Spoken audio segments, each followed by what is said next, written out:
Don't just live for tomorrow, or just live in yesterday. Just be glad for all you have that's in today. Hey everyone, Connie here, and welcome to my blind reaction to Kipo and the Age of Wonderbeasts episodes 9 and 10, the final two episodes of season 1. I kind of wish we could have taken more of our time with the second half of this season, but I did have to rush it, doing 3 episodes last time and 2 this time, just so we could be able to get to Owl House season 2. Because I don't want to put that off too long, because I don't want to get spoiled. I want to be able to go into that and not be spoiled on all kinds of good stuff. Like, I was honestly spoiled on the Grom dance in the first one, even though I didn't know all the details. But I am excited to get to these final 2 episodes of Kipo and see how this season ends. See how we leave off. Because we've gotten Scarlemagne now. He is involved, and he is actively taking part in this. And he seems to be more aggressively going after Kipo and them. However, Kipo is changing. Something is happening to where she is like forming these mutations, and she thinks it to be like she's half mute, even dreaming about her mother telling her so in Tad Mulholland's dream. And it's a very likely explanation that she's either half mute or has some kind of mutation thing going on. But it's not confirmed because, again, it's just what she believes at this moment. Either way, when Wolf sees it, she freaks out and runs off. Benson and Dave go after her, but that allows Kipo, now alone, to be captured by Shamak, who had overheard these orders from Scarlemagne to capture the humans, and basically looking for kind of praise from Scarlemagne for doing so. So yeah, things have gone really bad at the end last time. Wolf clearly doesn't trust Kipo at the moment. Not just because she hid it, but it seems like it is because she does seem to be half mute. It's very clear Wolf has a very heavy bias against mutes, and we don't fully know why yet. All we know is that she was raised by wolves, and she's not anymore, and she doesn't seem to like wolves anymore. And she even wears the pelt of one of them. So something clearly happened. We might get those answers in these episodes. We'll have to see. But I'm definitely excited to see how they get out of this and where season 1 ends. Are they going to actually have a confrontation with Scarlemagne? Or is that going to continue further into the series, I wonder? I mean, I guess we'll find out. So, as always, do not spoil anything coming for seasons 2 or 3. I definitely want to remain as spoiler-free as possible going forward. And just as a reminder, we will be taking, obviously, a break after this. Finishing season 1 today, we're going to be moving on to the Owl House season 2, and we will come back to Kipo season 2 when we're able. But yeah, we'll be taking a little bit of a break because I do that between seasons so I don't get burnt out on the same show all the time. So yeah, in the meantime, let's just get this going and hope for the best with these final 2 episodes of the season. So when the screen fades to black, pause this redirect and go to the description below. Follow the link to the reaction, and after you watch it, come back here to the redirect and resume play. Because after fades to black and then fades back in, everything from that point forward will be my afterthoughts and will contain spoilers to the episodes. So, that being said, thank you so much for tuning in, and I will see you at the reaction. And we are back, and we'll begin with spoilers in 3, 2, 1, now. So, I'm very mixed on these two episodes because, while episode 10 was pretty darn fantastic and just really one of the better episodes of the season, episode 9 was the complete opposite. It was one of the weakest episodes of the season. And that's not by any means saying it was outright bad, but it was very weak. And that's really disappointing because episode 9 focused a lot on Wolf.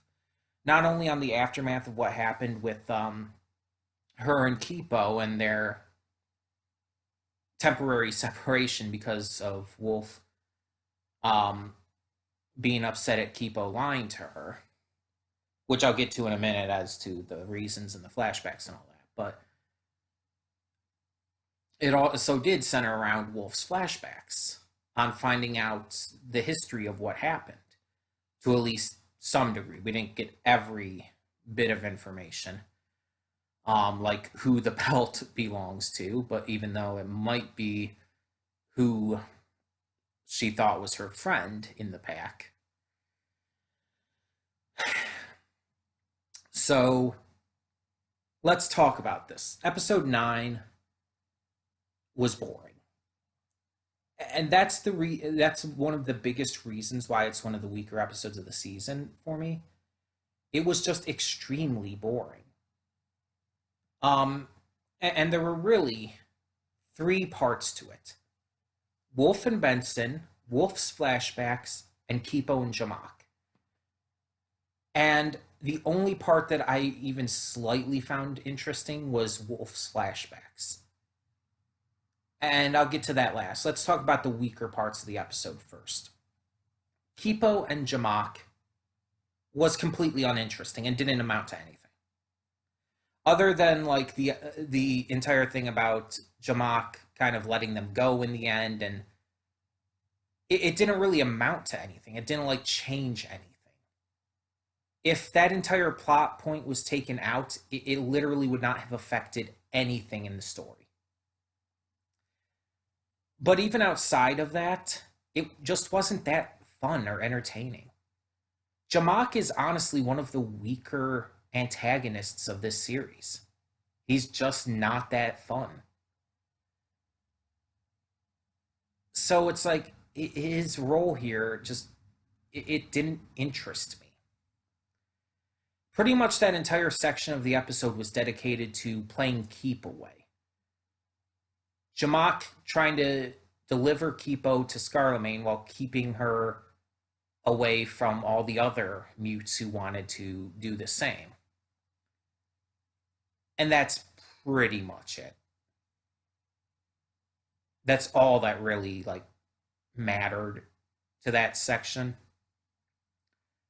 And again, Jamak just isn't interesting enough to hold an entire section with just Kipo. Like, Kipo's great.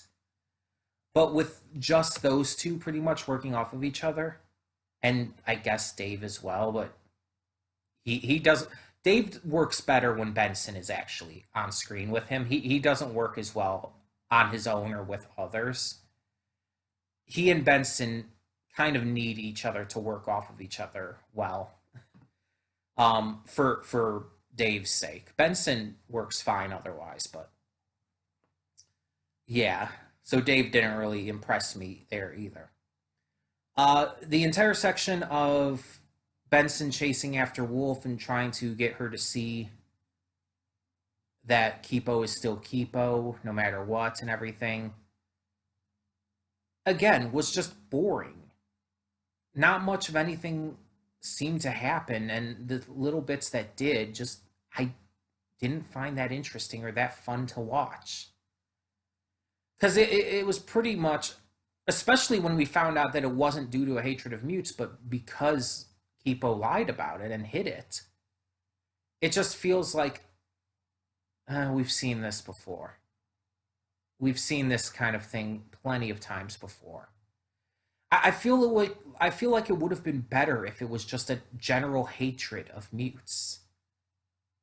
It would have been better if she was angry, or if she was scared of Kipo because Kipo was, or at least seemed to be, part mute. That would have been better, I think. That would have been much better. Because I feel like it would have held more emotional depth to it than just what we got. Because even with the backstory, which again I'll get into in a second here, I just didn't find it that heavy as it could have been. I just felt like it would have been stronger if it had been the other way. So let's talk about the backstory. The backstory is the best part of episode 9 for sure, giving us more depth and interest into Wolf by having us see exactly, well, to a point, what happened. At some point when she was younger, she was adopted by wolves. They took her in and were raising her as part of the pack. Most of the other young wolves didn't really think much of her. They even seemed to dislike her. But one young wolf gave her a chance, and the two became fast friends, even allowing the other wolves to warm up to her. So they did their training, they did their work, and kept going and going, and eventually they were succeeding. But then it was revealed that the only reason they were raising her in the first place was to raise prey for them to hunt and kill and eat. She was literally being raised to be their dinner. And if that betrayal isn't enough, the one friend she had there, the one true friend she had there, turned on her in the end too. And while it's not explicitly said or anything, based on the size of the pelt that she wears, I'm thinking that's her friend. Which makes it even darker, honestly. Just the fact that she was raised by wolves and wore the wolf pelt in the first place was pretty dark, but the idea that it could be her friend makes it even more so. And that part I liked. And it was emotional, and it definitely made me like Wolf even more, getting to know more about her. But I just don't feel like it blended well with everything else. Everything else was so boring, and that part was so interesting. It's like, when you have 3 main sections of a story here with one episode, you have to make each of the sections kind of work together, and they didn't. Like, they all came together in the end, but only one part was interesting, and even when they came together in the end, that one part was still the only part that was interesting. And by the end, it was over, so. But the groups all came back together. Wolf and Kipo reunited, and Wolf apologized, and everything's good. They were let go by Jamak and everything. Yay. But let's talk about episode 10 now, because that's, let's be honest, the better one. Drastically much so. And I just want to make it clear, right before we get into this, I didn't hate episode 9. It wasn't outright bad. Just reiterizing that. It just was really weak compared to how the rest of this series has been so far. But episode 10, so they have to get past the field of the giant megadogs. So they call for help from the lumber cats, who don't want to help them because cats and dogs. But begrudgingly, Yumyan Hammerpaws lends his pet flea, Pierre, to them. Which I'm kind of worried about, because Pierre just kind of like Pierre will probably get back to them, hopefully, but Pierre just kind of went off to feed on the dogs, and yeah, don't know where that's going. But it's just like they kind of just left Pierre behind, and it's like, oh, well, you kind of betrayed the cat's trust there, didn't you? Um, but either way, they get through and find around where the clover should be, and through that, Kipo and her father finally reunite, and it is definitely a very emotional moment. And he just instantly accepts all of her friends without question. Um, just instantly accepts them because they helped Kipo get there. So, in his eyes, they're just as trustworthy. He brings them down to the burrow, the second burrow. Um, and by the way, we did get to see a little flashback at the beginning showing when the burrow was first attacked. Um, Forgot to mention that, but yeah. So we got to see more details on that, but that was more just set up and all. So he takes them down to the burrow. We get to have Kipo reuniting with some of the other characters, including what I guess is the mayor. I don't remember if they said his actual title. Um, but then there's also some kids, I assume, from Kipo's class. And so it's really fun. And there's this one uh, boy there who Benson develops an instant crush on, which is really fucking cute. Um, so I wonder if that's going to actually go anywhere. But in the meantime, they're just kind of hanging around when Scarlemagne attacks. Using the hummingbird's nectar bombs, they break into the second burrow and just start indiscriminately kidnapping everyone to use for Scarlemagne's planned army. At this point, we do find out that apparently Leo and Scarlemagne know each other, and it seems very well. Like they are very well acquainted with each other. And so that's interesting. Don't know what the deal with that is yet. But the attack continues. Kipo tries to fight. They all try to fight. But eventually things go wrong and Leo is kidnapped by them, along with everyone else. Kipo is almost kidnapped too, but manages to escape. And it ends on a cliffhanger, with them about to head out. This episode went from emotion to action really quickly. Like the first part of this episode was this great emotional moment of Kipo reuniting with her father and getting down to the second burrow with everyone. And it all seems nice, really nice, really good. And then it goes into the second half, which is just the invasion by Scarlemagne. And it's like really intense, really action-packed, really like high concern at all times. You're just constantly worried.